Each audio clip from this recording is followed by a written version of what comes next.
we'll get started with this item. So this afternoon, we are going to take up a resolution to approve the disposition of 4010 Randolph Road, Parcel 1, and Bushy Drive, Parcel 2. And just as a way of background, this disposition was introduced before the council on September 15th, 2020. The property is the former site of the administrative offices for the Department of Recreation. It is a closed school and is subject to the law and regulations regarding disposition of a closed school. The Department of Recreation has moved to their new headquarters in downtown Eaton, so the property is currently vacant. The Bears Mill Corridor Master Plan was approved with specific recommendations for this property to be redeveloped with medium-density residential uses. Both the County Executive and the Planning Board have stated that there's no need for this property to serve public recreational or human services uses. The Executive has selected AHC Incorporated as a developer for this site, and they have partnered with Habitat for Humanity to redevelop the site. The proposed development is expected to have 168 multifamily rental units, 24 for-sale condominium units, and 4 for-sale townhomes. As part of the general development agreement between the county and AHC Incorporated, the county would have the right of first refusal of any future sale. This project is going to receive $2 million in the HIF funding to support the pre-development costs, and has received conditional approval for an additional $12 million for the development of permanent financing.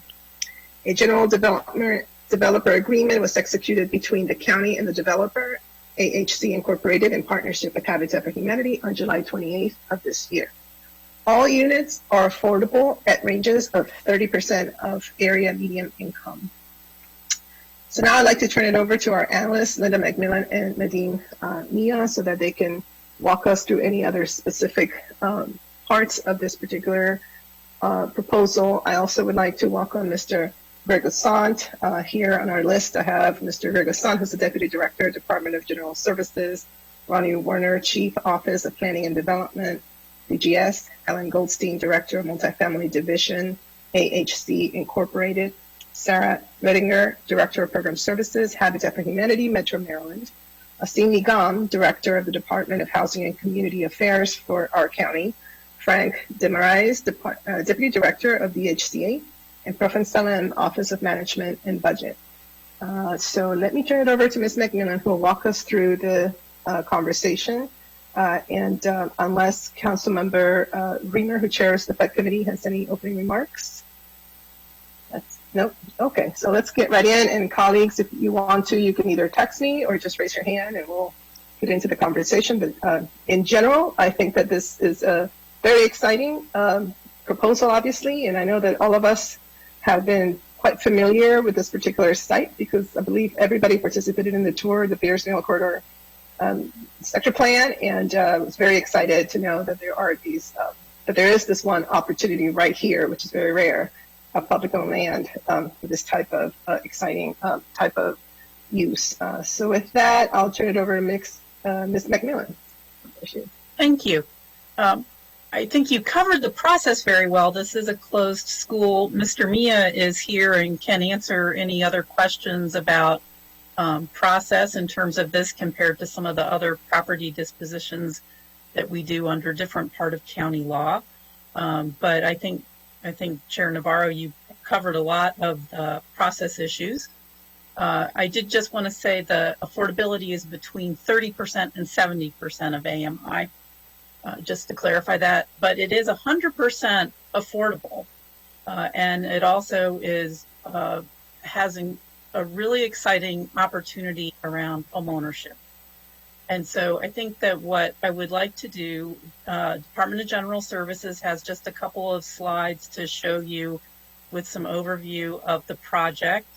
And then there are some discussion points about the project, including the homeownership, also AHC's intent to have childcare on site, and also to work with a health partner to have access to health services on the site.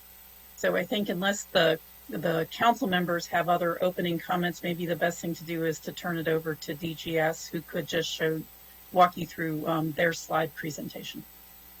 I don't see any of my colleagues. I appreciate you making that observation because for some reason that dropped off from my notes, but it is very exciting that it is between 30% and 70%, Yes. which is a very nice mix in terms of Yes. AMI. I don't see any text, so why don't we get right into the conversation then? Good afternoon. My name is Ronnie Warner. I'm the Chief of the Office of Planning and Development for General Services. I'm going to share my screen here with you. So as Linda said, we are redeveloping the old, we can say that now, the former Department of Recreation headquarters site. You're all very familiar with it. You've got Randolph Road and Bushy Drive. We selected AHC as our partner on this project, mostly because of what they were proposing in terms of the use of the site. The recently adopted Beers Mill Corridor Master Plan specified some things that the AHC proposal respected, and one of those is concentrating density along the major roads. You can see that they've got a mid-rise apartment building along Randolph, and then they transition down to the single-family neighborhoods with some condominiums and some single-family homes. And they have also concentrated the open space here in the middle of the project, so it's also accessible to the surrounding neighborhoods.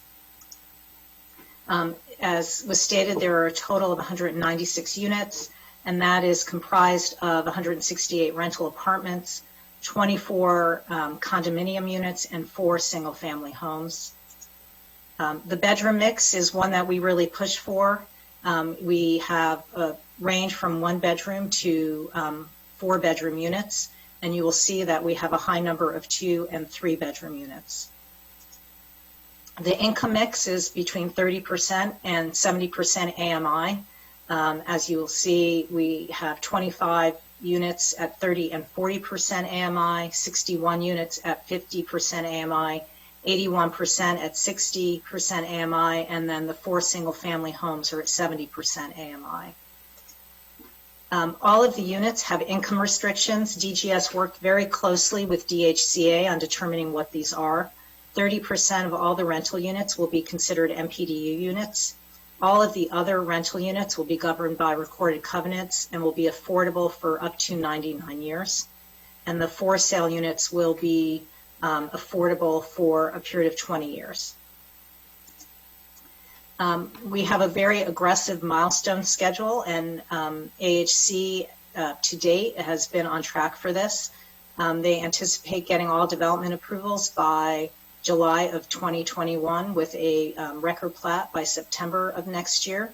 They plan to submit their low-income housing tax credit also September of next year, with the execution of the construction contract the following year, with the expected groundbreaking by fall of 2022. And that is all I have. If you have any questions, we'd be happy to answer them. Okay. Council President Katz. No, I'm not. Thank you very much. I'm just interested, what are the price points for the various, do you know the price points for the various apartment units? I would ask my colleagues at AHC if they could answer that.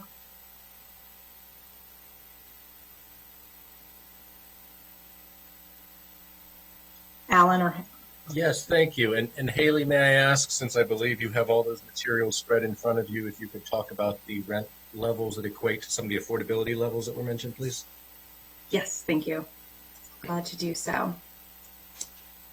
So those rental units are going to range from, let's see, a 30% 1 bedroom as of this year would be a rent of about under $700. So that would be the lowest 1 bedroom unit. A 3 bedroom at 30% of the area median income would be about $900. And that's in this year's stated low-income housing tax credit rents. So then moving up to, for instance, 60% of area median income unit, that would be $1,365 for a 1-bedroom and about $1,900 for a 3-bedroom. And glad to give any of those ranges within that, but those will be families earning anywhere from $30,000 a year up to $70,000 a year, generally from 30 to 60% AMI in the rentals. Thank you. Member Joanda? Thank you, Chair Navarro and Alan and Haley. Good to see you, and Miss Warner from DGS. Thank you for the work. This is like the holy grail of projects for many of us, and it's so exciting to see it moving forward. And I'm glad it's aggressively moving forward with the wide income distribution in a great corridor. With some green space. I have no question other than to say, just please save me a spot for the ribbon cutting. Hopefully the vaccine is out and we're able to be in public.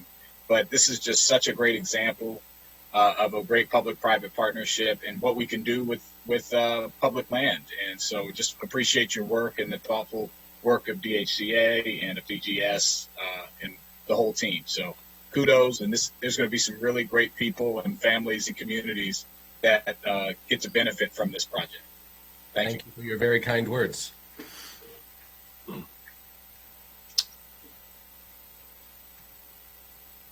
You were on mute, Nancy. I think you called on the next person on mute. Sorry, Chairman Reamer.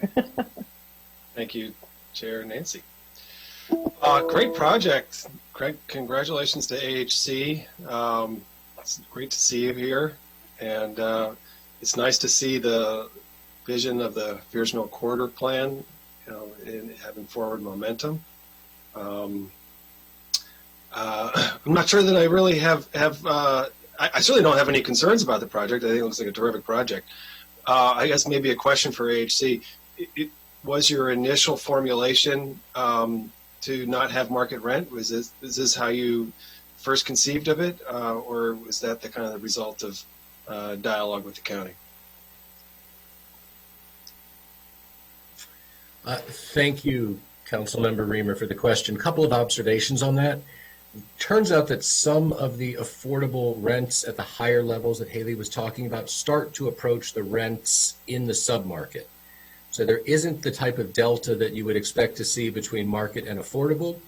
So each market rate unit we could have potentially incorporated would have required us to forego the associated tax credit equity. Interesting. All right. I'm going to ask you to say that again. I think I understood you, but it might be helpful just to, because this is an interesting issue that we're sort of grappling with a lot, is the delta between MPDU and various rates and market rates. And sometimes it's not, we don't realize that market rates can be more affordable. So could you just say that, go expand there a little bit? Sure. The point that you responded to was that the exchanging an affordable unit at 60% AMI or less for a market rate unit, when looked through an economic prism, the question becomes, does the incremental rent support enough debt and market rate equity to offset the loss of the tax credit equity that we anticipate receiving?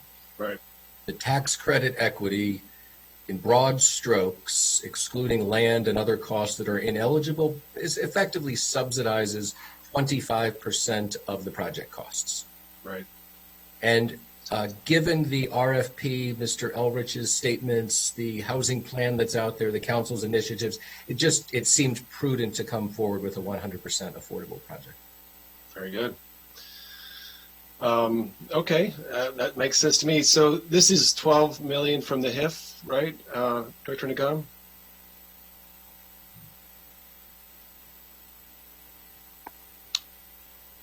You're going to have to unmute yourself. Okay, yeah, I'm unmuted now. So yes, towards the permanent financing, the overall ask was $14 million. So out of $14 million, $2 million we have committed as a pre-development loan. This is still in underwriting, and this is like a placeholder for this project. They have some ways to go. They have to apply for credits. They have to apply for first mortgage.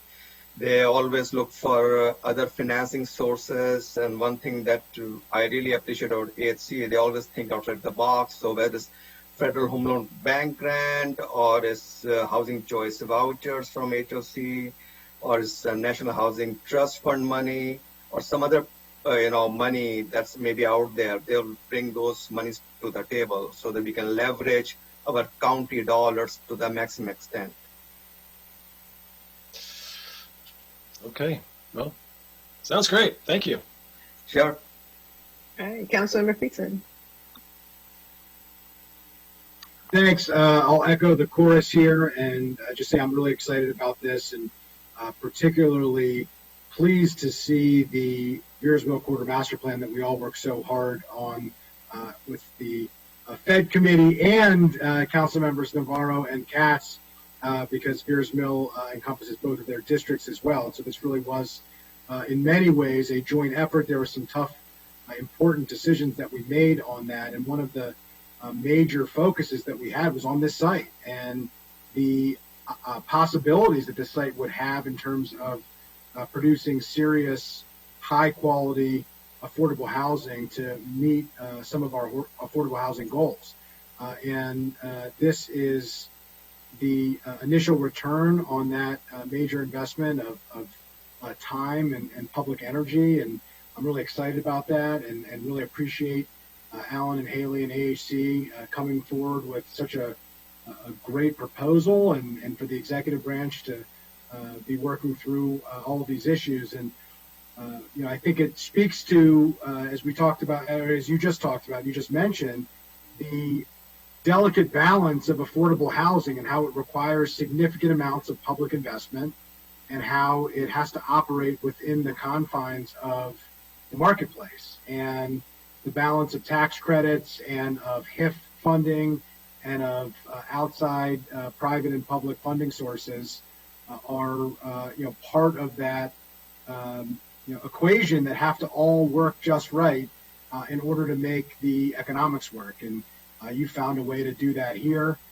and this truly is a public-private partnership that will serve this significant public interest in such a big way. So I'm excited about it. It's great to see this work. I hope we can bottle this up and spread it elsewhere with you and with others in terms of affordable housing developers, and hope that we can continue the type of forward thinking that we did on the Beers Mill Quarter Master Plan to figure out how we can put ourselves in a position as a county to take advantage of this, and how we can make sure that we are in a position to have the HIF resources and the other creative mechanisms to be able to create the affordable housing opportunities that this project demonstrates that we can do if we do it right. So thank you very much, and great work all around.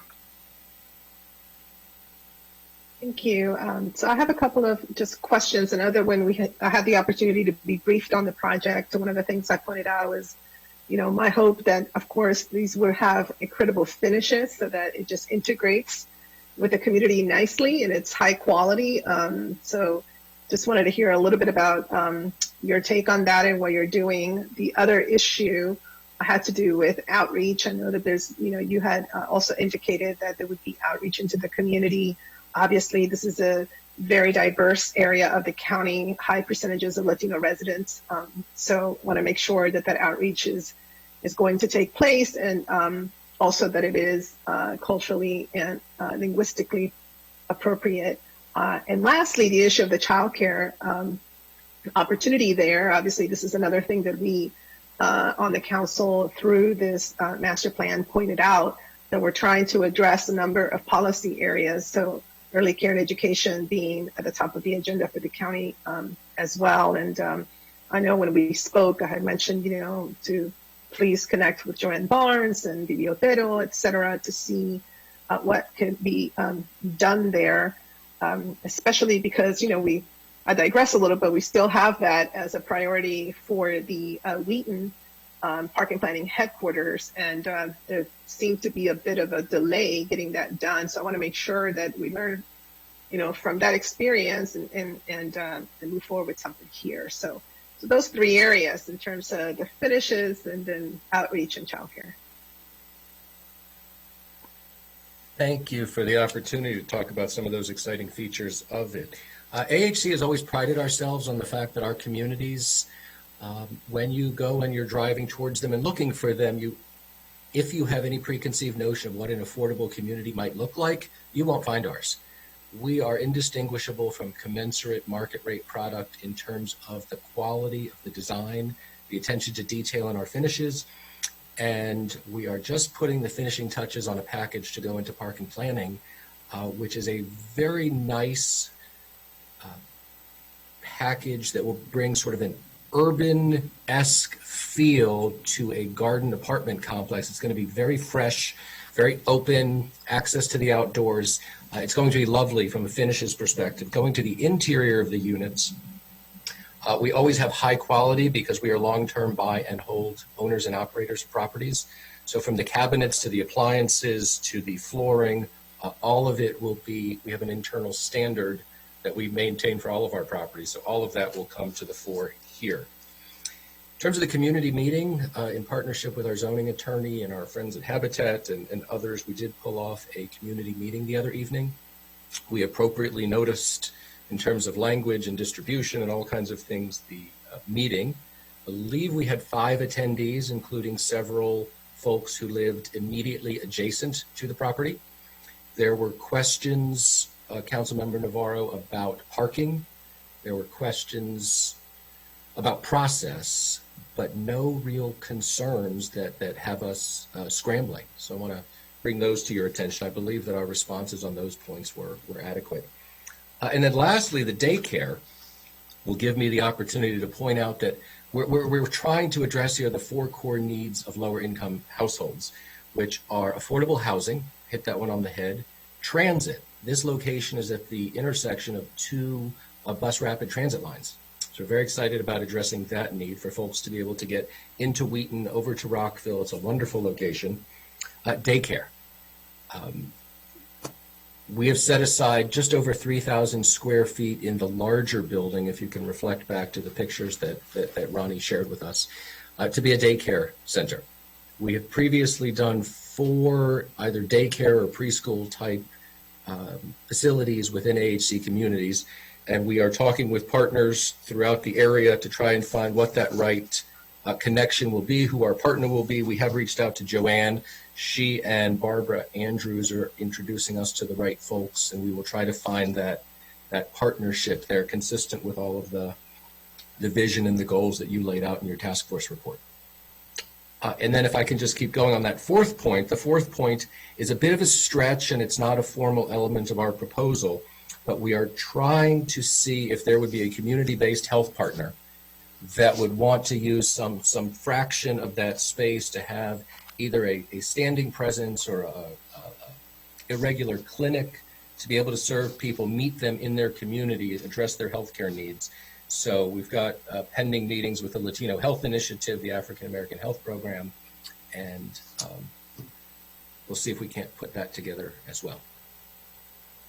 Thank you. I appreciate that update. I see Ms. Luisa Montero Diaz is also on the call. I think that it would be great to partner with our county's communication group that was stood up, especially during this pandemic. It's been so successful.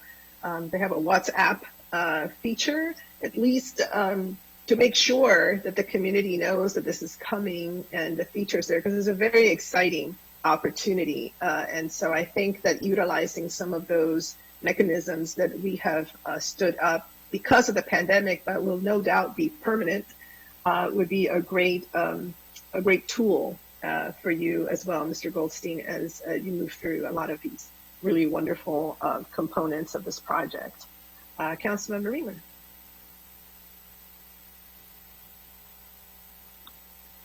Thank you. Councilmember Friedson jogged my memory on the Beers Mill plan, and Councilmember Navarro will remember well that, we had quite a discussion about creating a no net loss of affordable housing strategy in the Beers Mill plan. And that was the core housing strategy of that plan.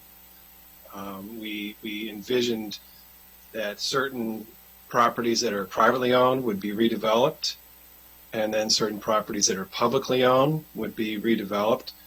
And when you added everything up together, that we would, as a result, get not only more housing, but we would get more dedicated affordable housing when you put it all together. And this property is a key part of that. So it is, very good to see the county moving forward to deliver on the county's own component. The remainder of the plan, not all of it, but much of it, is about the private sector redeveloping as well. And one of the major components of that was the Alpine View apartment complex. And there is a matter of whether the road that exists only on paper, the land there would be available to the private property that it kind of slices right through the middle of, for them to be able to proceed with a redevelopment there that would transform a kind of a market affordable community into a larger market affordable community, I think, with a lot of dedicated MPDUs. So maybe while we're here, Greg, I think he'd probably be the right person to address this too, but if not, I can put it somewhere. What's the status of conversations about moving forward on that issue? Yeah, I would actually defer to my colleagues at DHCA. They've been directly involved, so I'll hand it off to Asim and Frank. Okay. Sure. Thank you, Greg. All I can say is that we are working with the owner. We had the conversation with them just a couple of days ago, and I think we have meeting of the minds. I don't want to give it away right now because we're looking at our final documents, which we're supposed to receive pretty soon. Okay. So, in short, looks like we are moving forward on our final negotiations at this point. Oh, that's good news. Yes. Glad to hear that. Yes. Thank you. Okay. Well, we will look for more information soon. And, I think when you combine redevelopment of that property with this parcel that we're here today, and one or two others, there's a significant increase that is possible for both housing and dedicated, regulated, affordable units that will be, under price control with the county government by MOU or through these kinds of programs for 99 years or so. So, okay. Absolutely. This is a great opportunity for us to how we can leverage county land, not only to create homeownership, but also deeply affordable rental units for a long period of time, and also, to help the residents within that community in all the way around. So this is an exciting opportunity for us. Okay. Good. Well, and then as also mentioned by our good double committee member, Mr. Friedson, we do need to return to the creative financing strategies that we have been working on, and we will, we'll be able to take that up down the road. But I want to thank Alan Goldstein, especially, and AHC for their thought leadership in how we are tackling all of these issues, and just really being very strong partners to the county. That's very much appreciated. So thank you. Okay. Yeah, I'll turn over to Councilmember Friedson, and then Ms. McMillan had another point to make. Councilmember Friedson. Great. Well, thank you. I guess I'm doubly invested in this as a joint committee member with dual membership. Just one quick question. I was really interested and excited, particularly about the home ownership piece of this proposal that includes deeply affordable home ownership units structured as condos and a single-family home. Just wanted to know what the financing structure of that and how that was able to work, because I'd like to see if it was possible here how it could potentially be a model for other projects elsewhere, because that was particularly interesting. And that's what Ms. McMillan was going to bring up. So see, Councilmember Friedson, you're right on the same wavelength. There you go. Yeah, so while Sarah Redinger from Habitat unmutes herself to give a detailed answer to your question, Councilmember Friedson, there has been a desire in the county to extend homeownership to the deepest levels of affordability so that those lower income households can participate in wealth building. And we were just delighted that Habitat was amenable to a partnership, and they bring a very interesting financing model to the table. And we are leveraging the size of the aggregate development program and some synergies we've created. And let's have Sarah explain how that's going to work, please. Thanks, Alan. Yeah, so as Alan said, we're really using the economies of scale we're getting by co-locating these with the rental units to drive down the costs, particularly pre-development and site development. And so we've got condo units that are going to be available at 30%, 40%, and 50% of area median income. And these will follow sort of Habitat's typical financing structure. So they will be subsidized to a certain extent. That will be done through fundraising. And then Habitat will actually work with the buyers to ensure that they're not paying more than 30% of their income on all housing costs, including the estimated condo association fees. So we're subsidizing the units down to what's affordable for those owners to help ensure affordability there. But we've been sort of creative in working with AHC on making sure that the parcels owned by the condo units are as small as possible to help reduce costs. Again, they're going to be sharing costs of sidewalks and parking lot upkeep and park upkeep with all of the rental units. So again, helping to drive down the condo fees. And then Habitat is going to provide the financing themselves. So we provide a 30-year 0% interest mortgage. We require a 1% down payment, and that's how it's really made affordable for the buyers. So we're looking at monthly payments on the condos, depending on affordability level, anywhere between $870 to about $1,200 per month. That's great. Anything you want to add, Ms. McMillan? Yes, I just wanted to add, this is really an exciting aspect of this, because I know the council, we've recently discussed some issues around one of our ways that homeowners in the county do get into homeownership is through condominiums, but often they are the older condominiums. And so there are issues with having your reserves funded and having, board education and those other issues, which DHCA often helps with. So I actually had a discussion with Mr. Goldstein and Ms. Rediger a couple weeks ago about this, because that was a really of interest to me, is the sustainability of the condominium in terms of maintenance and upkeep and board education. We know a lot of people, sometimes it's hard for people to serve on a board. They're working many hours, they're working non-traditional hours. And so, Ms. Redinger, I just would ask, maybe you could talk a little bit about how you intend to fund the reserves and your ability to stay on the board once the building is actually turned over to the homeowners.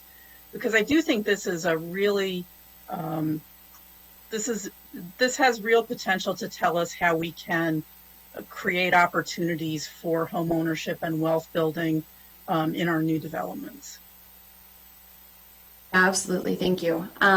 So Habitat for Humanity has created and built 2 homeowners associations or townhome communities already. And through that, we create all of the documents beforehand. Because we select our buyers 9 months to a year ahead of time, they're doing hundreds of hours of sweat equity, and that includes education. So in the past, we've created the documents. We will fund the reserve fund at settlement with a pretty significant endowment. In this case, we're looking at trying to get about $90,000 kind of in the reserve fund at settlement for the condo association. And then Habitat actually reserves a spot on the board and stays with the board in the long run. So we make sure that they have good oversight, that they're well run, that they're increasing their reserves in order to cover any of the future payments that they might have. And I was able to have a conversation with Mark Fine from the CCOC a week or 2 ago, and we discussed how they would be willing to look at our documents before they get recorded, and then also doing mandatory training for all of the buyers of the condo units, whether they serve on the board or not, through the CCOC, to really make sure that people understand their governing documents and they understand how they kind of need to run and operate the units. And again, because Habitat is the mortgage holder, we are invested in making sure that these units are kept up and kept up well. So we do stay involved with our associations in the long run. And to fully appreciate what Habitat is bringing to the table here, I do want to make clear that the substantial investment from the HIF fund that we mentioned before is entirely for the rental side of the equation. and that Habitat will be leveraging its volunteer model, donations in kind, fundraising, pledges of the mortgage in partnership with a banking relationship. What they're doing is remarkable. So we are just thrilled that we were able to bring these two pieces together. And as perhaps was Councilmember Jawando suggested, let's replicate this in other areas where it is needed throughout the community. All right, I don't see any other council members asking to speak. So what we have in front of us is a resolution to approve the disposition of 4010 Randolph Road, Parcel 1 and Bushy Drive, Parcel 2. Is there a motion? So moved. Moved by Councilmember Jawando, seconded by Councilmember Friedson. All those in favor, please raise your hand. And that is unanimous by this joint committee. And very excited and looking forward to the groundbreaking and the ribbon cutting for sure. Well, thank you, everybody. I believe that's all we have, right, Ms. McMillan? Yes, I just wanted to note one thing. We're waiting on a written statement from MCPS, and the process requires that. So as soon as we receive that, then we will schedule this for the full council action. But I know often we try to turn these around really quickly, so I just wanted to make sure the committee understood why it may take, another week or so to get it on the agenda. And that's it. Sounds good. All right. Well, thank you so much, everybody. Stay safe. Thank you. Bye-bye. Bye-bye.